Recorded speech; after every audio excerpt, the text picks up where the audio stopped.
les amis, c'est Ludo, j'espère que vous allez bien. On se retrouve aujourd'hui pour une nouvelle vidéo et aujourd'hui on va parler d'un nouveau challenge.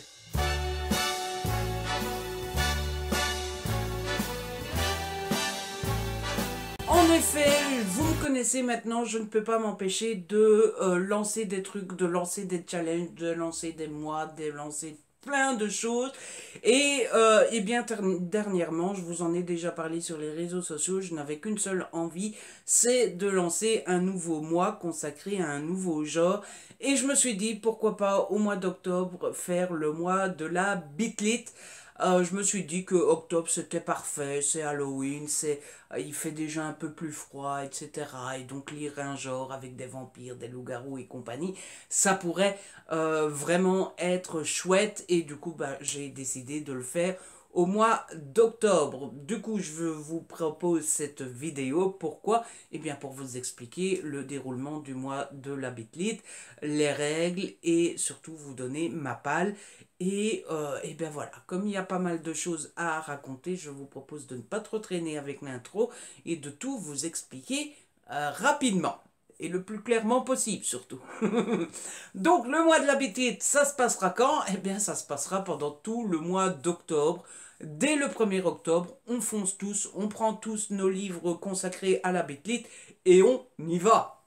Voilà. Deuxième question, c'est de savoir pourquoi j'ai créé ce challenge. Alors là, c'est assez simple, c'est tout simplement parce que je lis très peu de Bitlit. Je n'ai lu qu'une seule saga pour le moment. Et pourtant, j'ai une grosse palle de Bitlit. J'ai presque tout un rayon dans ma bibliothèque parce qu'à chaque fois que j'en vois d'occasion ou en promo à 4 euros, etc., je les achète. Mais je les achète, je les achète, je les achète et je ne les lis jamais. Et je me suis dit, bah, c'est bien dommage et c'est bien con. Et je me suis donc dit, bah, je vais me programmer une période où je vais lire de la Bitlit et où je vais découvrir ce genre-là un peu plus en profondeur. Et je me suis dit, bah, au lieu de le faire tout seul dans mon coin, comme un petit être malheureux abandonné de tous, autant en faire un petit challenge, autant proposer aux gens de le faire avec moi. Il y a beaucoup de gens qui le font, tant mieux. Il y a peu de gens qui le font, tant pis. Mais même si on est une dizaine ou une vingtaine, ça sera toujours plus amusant que tout seul. Et du coup, voilà pourquoi j'ai créé ce challenge.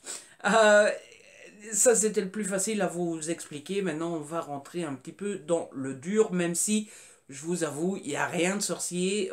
Pour tout vous dire, c'est exactement le même fonctionnement que pour le mois de la romance. J'ai pris exactement la même configuration de règles et compagnie, et comme ça, au moins ceux qui participent déjà au mois de la romance, vous savez déjà comment ça fonctionne et vous ne serez pas complètement étranger au fonctionnement. Pour les autres, pas de panique.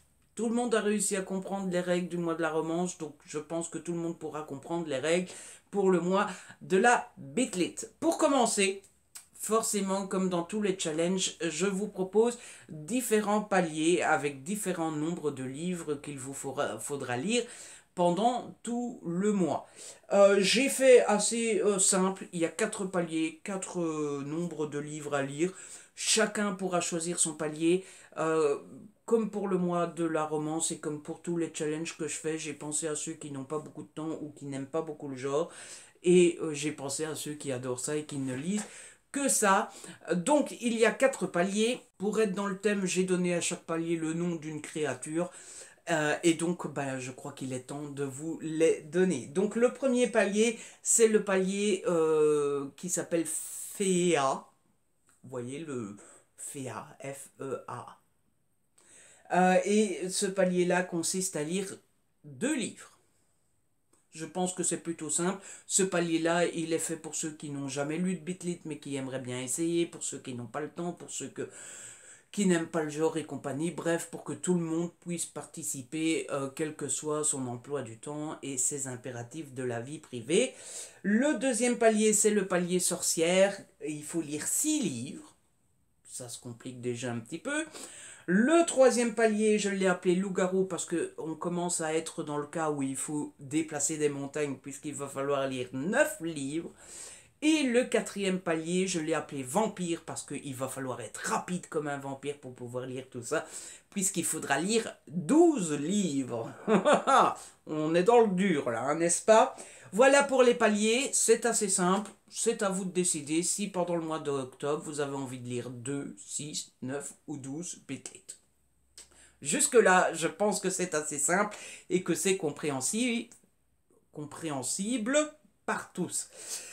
C'est après que ça se complique un petit peu. Parce que après, il va vous falloir constituer votre palle. Et pour constituer votre palle, c'est assez simple. Vous allez devoir diviser votre palle en deux. D'un côté, la moitié de votre palle, vous la choisirez librement. C'est-à-dire, vous prenez n'importe quel livre Bitlit qui vous plaît, que vous avez envie de lire. La seconde moitié de votre palle, il faut la choisir selon des items, selon des consignes. C'est-à-dire que chaque livre doit correspondre à une liste de 10 consignes que je vais vous donner tout de suite. En clair, si vous décidez de lire 2 livres, vous en choisissez un librement, vous en choisissez un selon une consigne. Si vous en lisez 6, 3 librement, 3 avec consigne. 9, 4 librement, 5 avec consigne, 6 avec librement, 6 avec consigne. Vous avez compris? C'est pas plus compliqué que ça. De toute façon, je vous réexpliquerai une deuxième fois quand je vous présenterai ma palle, puisque quand je vous présenterai ma palle, on le fera étape après étape, comme ça vous voyez un petit peu comment ça fonctionne. Il me reste donc une chose très importante à vous donner, c'est la liste des 10 consignes. Donc pour constituer votre palle, il vous faudra trouver un livre avec du brun sur la couverture. Je pense qu'en matière de Bitlit, il y a moyen de trouver du brun sur presque toutes les couvertures. En tout cas, c'est pas rare du tout. Un roman qui fait plus de 300 pages. Là encore, ça me paraît assez jouable. Un roman que vous lirez en LC avec quelqu'un, n'importe qui. Voilà. Un tome 1. Il faudra lire un tome 1. Il y a plus de 3 espèces différentes dans votre livre. Un auteur que vous n'avez pas encore lu, ou une autrice forcément. Il y a le nom d'une ville ou d'un lieu dans le titre de votre livre. Le personnage principal est une femme. Lire un spin-off. Ou alors, il y a un amour entre 2 races dans votre livre. Je sais que ça, normalement, on ne le sait pas avant de lire le livre, mais vous pouvez toujours vous renseigner auprès de quelqu'un, ou alors, j'ai pensé à ça surtout si c'est mis dans la sur la 4e de couverture. S'il est mis, par exemple, normalement, un loup-garou ne peut pas sortir avec un vampire, bah, on se doute bien que ça va être le sujet du livre. Vous voyez le genre? Voilà. J'espère que vous avez compris. Les règles s'arrêtent là. Ça me paraît assez simple. Et du coup, bah, j'espère que vous avez compris. Et enfin, dernier point, n'oublions pas que le but d'un challenge comme ça, c'est de partager et de le faire tous ensemble et de s'amuser, etc. Et du coup, bah, n'hésitez pas à en parler sur les réseaux sociaux. Il y a donc un groupe Facebook consacré au mois, ça s'appelle le mois de la Bitlit, tout simplement. Je vous mets le lien en barre d'infos. Et puis n'hésitez pas à en parler sur les réseaux sociaux, sur Twitter ou sur Instagram, en utilisant le hashtag que je vous mets là. Je crois que je vais mettre, il faut que je vérifie s'il n'est pas encore utilisé, mais je crois que je vais mettre MBLIT 2019. Comme ça, on peut tous partager, on peut tous se retrouver ensemble assez facilement. Voilà. De toute façon, je vous mets à la fin de la vidéo des petites pancartes qui rappellent les règles et les consignes et compagnie. Je vous mets en barre d'infos le lien vers le groupe Facebook dédié au challenge et vers l'article de blog que j'aurai écrit. Ça sera peut-être plus complet et plus facile à comprendre à l'écrit. Et de toute façon, que ça soit sur Facebook, Instagram, sur le blog, ici, en commentaire sous la vidéo, je suis là, je suis à votre entière disposition. Et donc, si vous avez la moindre question, la moindre toute petite question, n'hésitez pas, je vous y répondrai avec grand plaisir. Maintenant que je vous ai expliqué tout ça, eh bien je vais vous montrer ma palle et en vous montrant ma palle, ça vous permettra peut-être de comprendre mieux, si vous ne l'avez pas encore compris, cette règle de moitié palle libre, moitié palle machin. Donc la première étape, c'est de choisir son niveau. Quel nombre de livres on souhaiterait lire pendant le mois. petite précision, ce niveau-là est complètement libre. Vous pouvez très bien dire, moi mon niveau c'est 6 livres, et puis bah, si vous voyez que vous êtes plus lancé, vous pouvez en lire plus. Si vous voyez que vous êtes mal lancé, vous pouvez en lire moins. C'est juste pour avoir une idée dès le départ de quel est notre objectif. Tiens, moi je me challenge, je sais que normalement j'y arrive pas, je vais lire 12 livres. Oh, moi je sais que je vais avoir du mal, si j'arrive à lire 6 livres, c'est déjà pas mal, je vais en lire 6. Vous voyez le genre? Et puis ça vous aide aussi forcément à constituer votre palle après.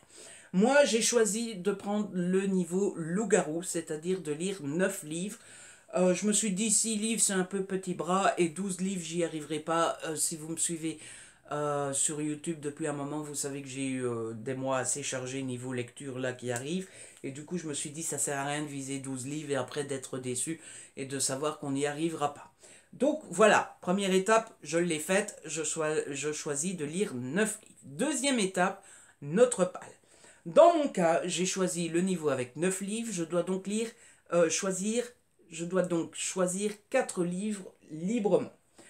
Les voilà, j'ai choisi ces 4 livres comme ça, pauvre, pauvre, pauvre dans ma palle, sans faire attention aux consignes. Donc le premier que j'ai décidé de lire, il s'agit de Succubus, le tome 1, Blues de Richel Mead, aux éditions Milady dans la collection Bitlit. Je crois qu'ils sont tous, ils sont tous chez Milady dans ma palle. J'ai choisi ce livre-là parce que ça fait un moment que je l'ai. Je l'avais acheté d'occasion et je l'avais acheté sur les conseils de Steph de Piketty Bookin. Je pense savoir qu'elle avait beaucoup aimé cette histoire et du coup j'ai très hâte de le découvrir moi aussi. Je ne sais même pas, c'est un démon. Voilà, c'est un démon.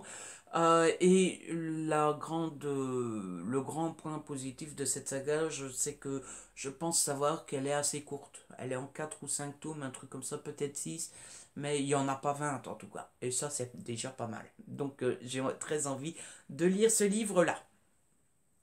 Le deuxième livre que j'ai choisi pour ma palle livre, il s'agit de Meg Corbin, le tome 1, Lettre écarlate de Anne Bishop, toujours chez Milady, dans la collection Bitlit, comme toute la palle que je vais vous présenter.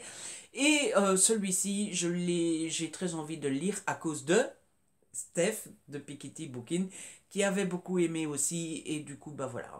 On s'influence hein, entre youtubeurs et youtubeuses, du coup, bah voilà, je suis Steph, donc bah forcément, Steph me donne envie. Je ne sais pas non plus ce que c'est, donc voilà. Moi, quand je vois un truc Bitlit, surtout quand ils sont à prix découverte à 4 euros, je m'en fous un peu de l'histoire. Si je vois quelqu'un me dire qu'elle l'a beaucoup aimé, qu'elle a passé un bon moment, bah je l'achète sans vraiment trop réfléchir. De toute façon, ça sert à rien de trop réfléchir non plus. Voilà. Le troisième livre que j'ai pris pour ma palle libre, il s'agit de Amber Farrell, le tome 1, La morsure du serpent de Mark Henwick, aux éditions Milady, dans la collection Betlit. Cette fois-ci, je l'ai choisi parce que c'est l'ami Candy Shy qui en avait dit du bien sur sa chaîne. Comme d'habitude, je me suis laissé influencer et j'ai décidé de lire ce tome 1. Et puis surtout, je l'ai depuis février dernier, puisque je l'avais acheté à la foire du livre. Et je me dis, bon voilà, pour une fois, j'aurais peut-être une Bitlit qui ne traîne pas 10 ans dans ma palle. Et bah voilà, ça serait cool de la découvrir. Elle est pas très longue en plus, j'ai l'impression. Ah, 470 pages quand même. Oh, quand même. Donc voilà. Et enfin, le dernier livre que j'ai choisi de lire librement, il s'agit de Mercy Thompson, le tome 6, La marque du fleuve de Patricia Briggs, aux éditions Milady, dans la collection Bitlit. Et celui-ci, je l'ai choisi parce que c'est la seule saga de Bitlit que j'ai découvert pour le moment. Et je l'adore, je la kiffe. Et du coup, bah, il n'est pas question que je fasse un mois de la Bitlit sans lire Mercy Thompson. Ah non, c'est pas possible ça. Voilà, ça c'était donc la moitié de ma palle, les 4 livres que je devais choisir librement, sans faire attention aux consignes, sans rien du tout, on s'en fout, j'ai choisi ça librement. Maintenant, je vais vous présenter ma deuxième partie de ma palle, et c'est la partie que j'ai dû choisir en faisant attention aux consignes. Donc, pour le premier livre que je devais faire choisir selon les consignes, j'ai pris le tome 1 de La confrérie de la Dague Noire qui s'appelle L'amant ténébreux de J.R. Ward aux éditions Milady dans la collection Bitlit. Et celui-là, je l'ai choisi. Pourquoi? Parce qu'il rentre aisément, mais alors aisément de chez aisément, dans la catégorie plus de 300 pages, puisqu'il fait 570 pages.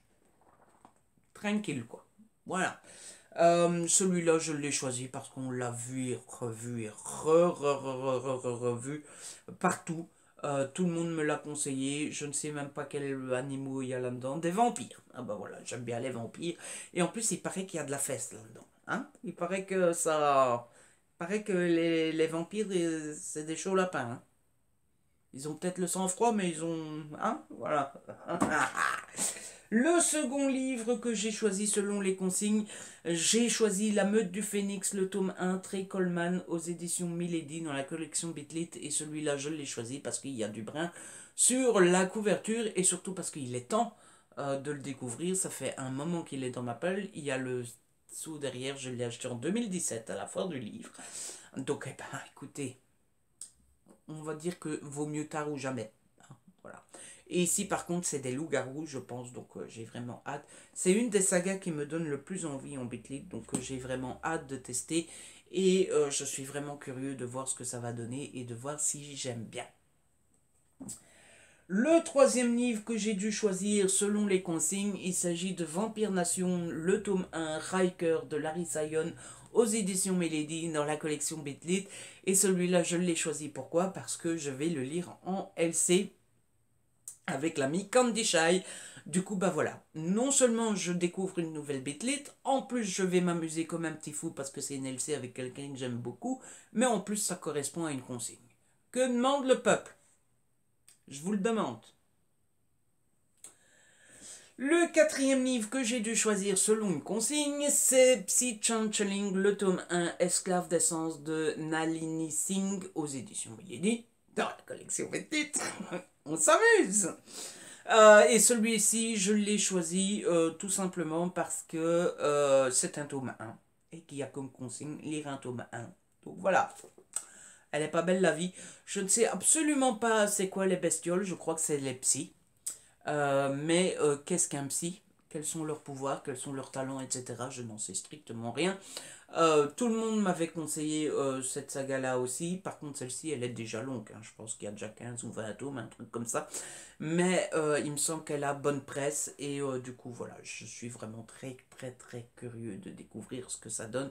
Et de découvrir si j'aime bien ou pas, surtout. Bah oui, j'aimerais bien aimer. Ça serait plus cool. Et enfin, le dernier livre de ma palle et donc le dernier livre que j'ai dû choisir avec les consignes, il s'agit de Les Vampires de Chicago, le tome 1, Certaines mettent les dents de Chloé Neal, aux éditions Milady dans la collection Bitlit. Ici, ben, je l'ai choisi parce que c'est des vampires, parce que ça me donne très envie depuis très longtemps, parce que j'en avais entendu du bien, et surtout parce qu'il correspond à la consigne, il y a le nom d'une ville ou d'un lieu dans le titre. Je ne sais pas de quoi ça parle, sauf que ça se passerait avec des vampires. J'ai l'impression. Donc voilà. Voilà.